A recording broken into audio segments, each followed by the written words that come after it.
The 35-year reversion. Let me explain what that is. The 1976 copyright law, which came into effect January 1st, 1978, provided that the author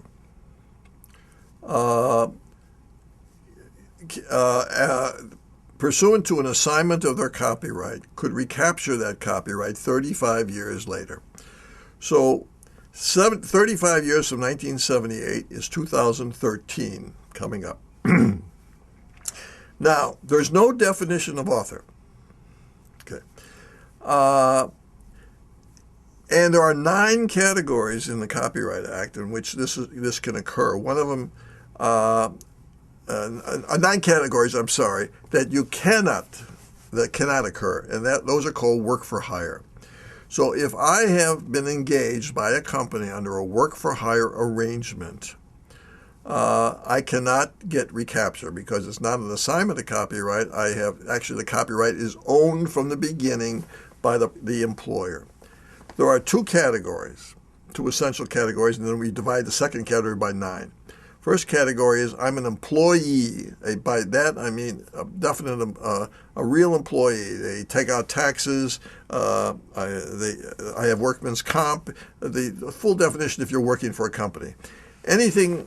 Then if I sign a document that says anything I create while I'm your employee is a work made for hire. That's a valid work made for hire, and you cannot recapture that.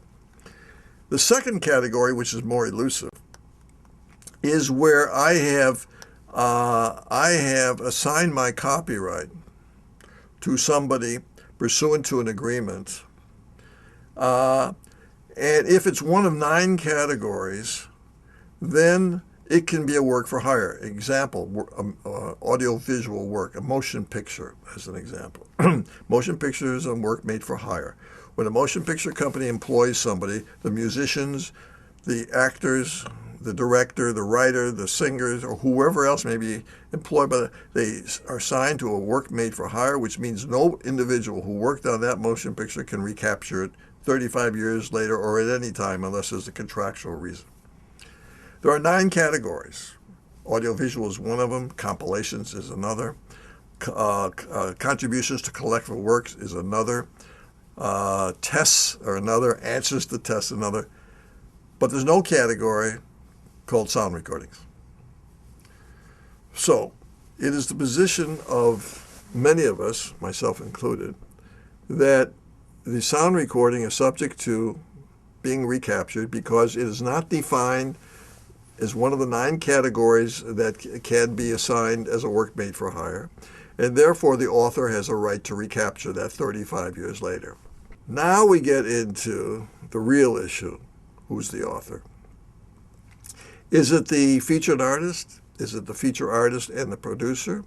Is it the feature artist, the producer, and the engineer? Who is the author? We don't know who the author is, and what I believe is going to happen is we're going to get a substantial litigation at some point in the relatively near future in the definition of who is an author. Now, I think the record companies are going to try and claim that they're an author, but they certainly can't claim it by reason of the fact that it's a work made for hire because it's not one of the 9 categories. And the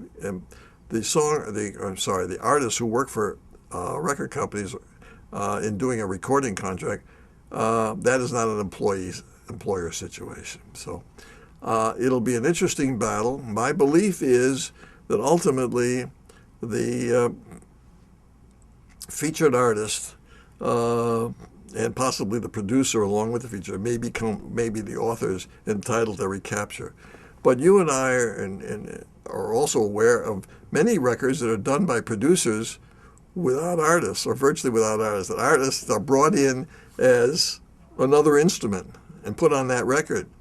So maybe the author is only the producer in that particular instance. I don't know, but the litigation on this is going to be very interesting over the next several years. According to several cases, the fact that it's in the contract, first of all, in order to be a work for hire, it must state it's work for hire in writing, but it also must be in one of the 9 categories. And even though it says it's a work made for hire, but it's not one of the 9 categories, they can't claim it. As an example, if you're a songwriter and you sign to a publisher, and even though the contract says it's a work made for hire, it's not a work made for hire because that's not that kind of contract is not one of the 9 categories. Is that just bad legal work? Is that bad legal work? Or is that what the intent was? I think that was the intent of the Congress at the time, because there was a lot of hearings on that. So I don't think it was bad legal. I think the only part of the bad legal work is that there's no definition of author, and why that's not there, I don't know. But there is no definition. At some point, that's going to have to be defined. An artist's work can't be a work made for hire unless it's one of the 9 categories, and that would be an audiovisual work. Now, the reason for that, and there's very good reasons for that, if I make a motion picture, I'm contracting with directors, writers, producers, actors, composers, producers. Can you imagine the chaos if 35 years after a movie was made, you have 500 people claiming that they're an author of this thing? It would be absolute beyond chaos. So there was very good reasons to do that for audiovisual works. But for recording, no, I don't think there are good reasons. They attempted to do it. In fact, I was on the opposite side of that battle. From then, the RIAA came in somewhere around 1998, I believe it was, and attempted to add a 10th category, sound recordings. And I, along with a number of people, rose up and said, no, went to Congress. And ultimately, what the short story is, we negotiated with the RIAA a repeal of that addition. So that's not there now. So the law is as it was. And sound recordings is not listed as a work made for hire, which means the author of the sound recording still has a claim 35 years later.